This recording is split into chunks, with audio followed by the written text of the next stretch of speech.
This week, Daily Mirror columnist Polly Hudson mentioned that as well as annual and maternity leave, a company is starting to offer heartbreak leave to employees who have a breakup.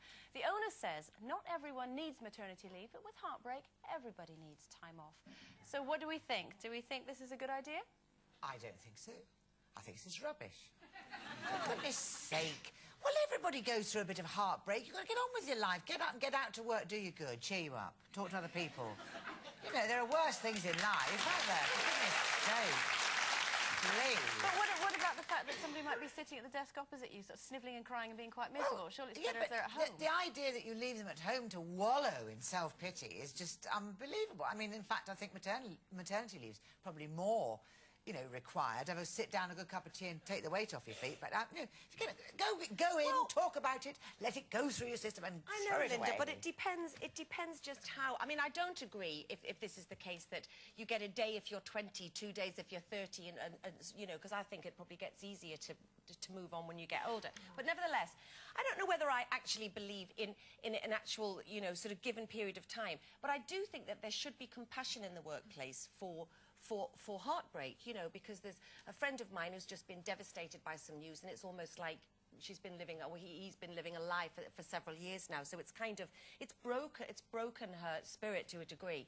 And she's had to go into work. She has a very, you know, high-paid job, and she's had to go into work. And I just think that, you know, it would have been nice if she could have just rung up and said, look, I really am going through such a horrendous domestic crisis, just please let me get myself together.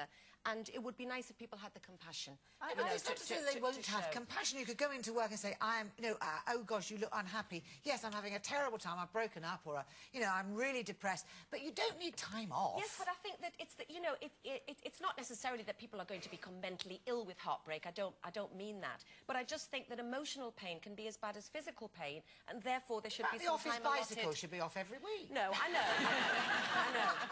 But I mean, I must admit, when I've gone through a tough time, I actually found going to work really helped, because it forced you to sort of get up in the morning, put a smile on your face, and for 8 hours or however long you're at work, you don't think about it, you don't talk about it. Actually, I didn't want to sort of sob on everybody's shoulder at work. I liked the fact that I could just sort of shut down for a bit, because when I got home, it was horrible. But I think it depends what sort of work you're in, because I remember literally half an hour after my husband left the house, and it was all, you know, it was all amicable, I was sobbing, and I had to go to work, to judge a singing competition at a college, and I sobbed all the way there, and I'm like, OK, I'm at work now, let's get on with it.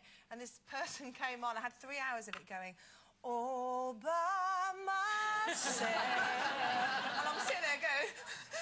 So it was horrific. I so didn't want to be there, and I shouldn't have been there. I should have been at home. I don't think the show would go on. I mean, I remember with my first relationship, on the day that I found out that he was having an affair, because she, the woman he was having the affair with, her partner had rung and said, did you know they're in a hotel now? And that night I had to go on and give my Simone the French stripper in a bed full of foreigners. And I couldn't remember a line. I only had to say, ooh la la. So that was a horrible, horrible night. But do you think that you should get just as much sympathy and time off if you were the one who dumped, or is it only the one who has been dumped? No, I think it's either, because, I mean, contrary to what you just said, I actually wasn't dumped, I dumped him. Liar. Anyway, I'm not going to get into that. But no, I think, you know, it is really hard. Actually, thinking about it, what am I doing here? I'm heartbroken. You won't see me after the break. I'm gone. I'm going to leave. But, you know, listen, it's just encouraging people, again, not to take responsibility. You can't have a day off with your children if your husband's left you. You're left there clearing up the mess, basically. So why should you have a day off work? I just think life's hard. Get on with it. Yes. OK, that's what we're going to do.